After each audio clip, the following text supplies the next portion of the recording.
Hello. Mapletree Logistics Trust is the early guy this year. So first guys to kick off the earnings season's release for the REITs. And I think looking through the results, I think my conclusion is that it's a steady ship riding through FX headwinds. And I think we're probably past the peak of the rate hike fears already. Looking quite good going forward this new year actually for me.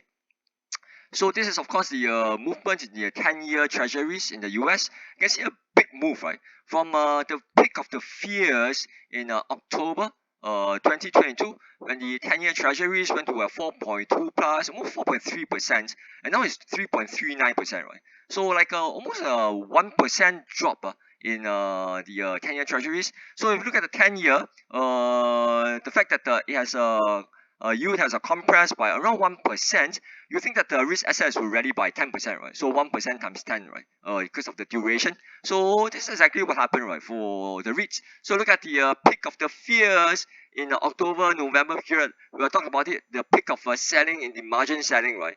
Things have rallied pretty much 10% across the board for the REITs. So if you have bought in during the peak of the fears and the mad selling of the forced selling and the margin calls, the returns have been quite decent.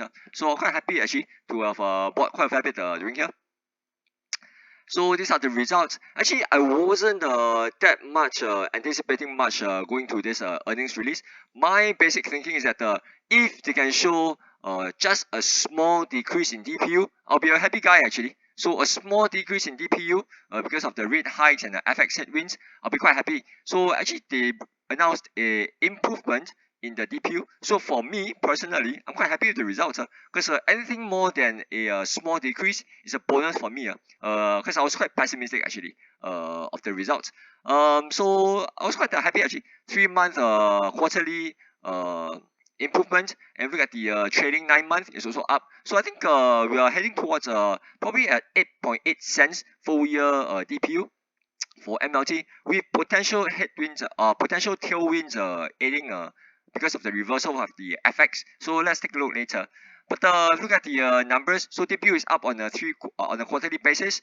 Reversions is still 2.9% higher though, so quite nice. So the financial numbers are still very nice. 37 average.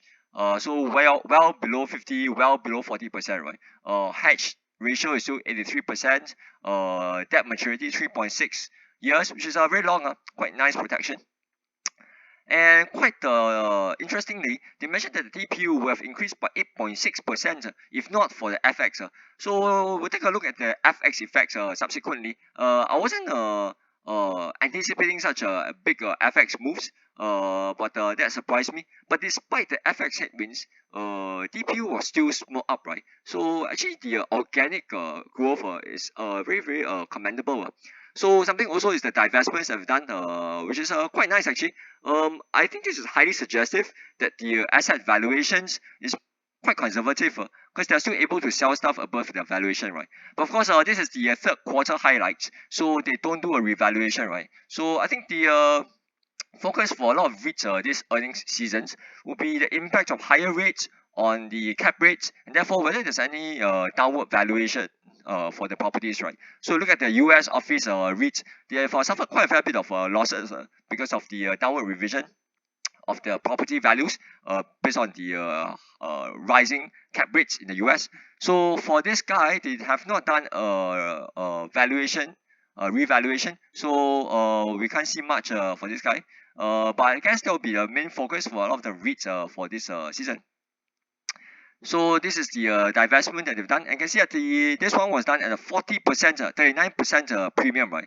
And this guy in Malaysia is 6.1%, right? I think the stuff in Singapore are really conservatively marked. Look at the transactions in the Singapore logistics and industrial space. A lot of things are being done at a huge premium per book. So I think Singapore assets are still very solidly valued. Nice and conservative, plenty of upside. So these are the numbers, and so they didn't do a revaluation of the assets, but the NAV went down. That's primarily due to the FX headwinds. The rest of the stuff are still very healthy, 37% gearing ratio. ICR is 4.3 times. Rates average rates are 2.6% from 2.5%, so just marginal increment. And look at the debt maturity profile, is also quite safe, right? Look at the next 3 years. You have 4 plus 13, 17% plus 9, 26%. So for the next 3 years, you have 26% of the debt to refi, right? And to roll over and fix debt to mature and stuff. That's very manageable. So we are quite safe for the next 3 years, even if the rates start to even creep up more. But actually at this stage of time, we are looking at the past rate hike fears already. So I think by and large, this stuff is behind us already. But nonetheless, looking at the profile, still nice and well managed. I don't think it's a worry at all. This is the main surprise, FX headwinds. I was surprised that the FX created so much damage. But look at it, post the huge chunk of acquisitions they've done for the past 2 years, we now have a bunch of stuff in Hong Kong and China, right? Especially the last big equity fundraising to buy the portfolio of logistics in China. We have a very big portfolio in China already. This guy is what I call the pan-Asian logistics giant. Look at it, it's all Asia, man. This is gonna be a very good beneficiary from the trade war and the China plus one strategy from logistics players. So you need to have a logistics player in China, and then you need to have a logistics player outside China as well. So in Japan, in South Korea, and then in Southeast Asia and India. And of course Singapore. So I think this is going to benefit from the e-commerce logistics headwinds going forward. Tailwind, I mean. So the main thing I think impacting the FX this quarter is the Hong Kong and the China renminbi. So look at the past 3 months of Sing dollar to Hong Kong. Just very big time, right? And same thing for the Chinese renminbi. Very big time. But what goes up must also come down, right? So you can see the reopening of China in December, quite an abrupt move from Xi Jinping, and also the relaxation of borders in Hong Kong correspondingly.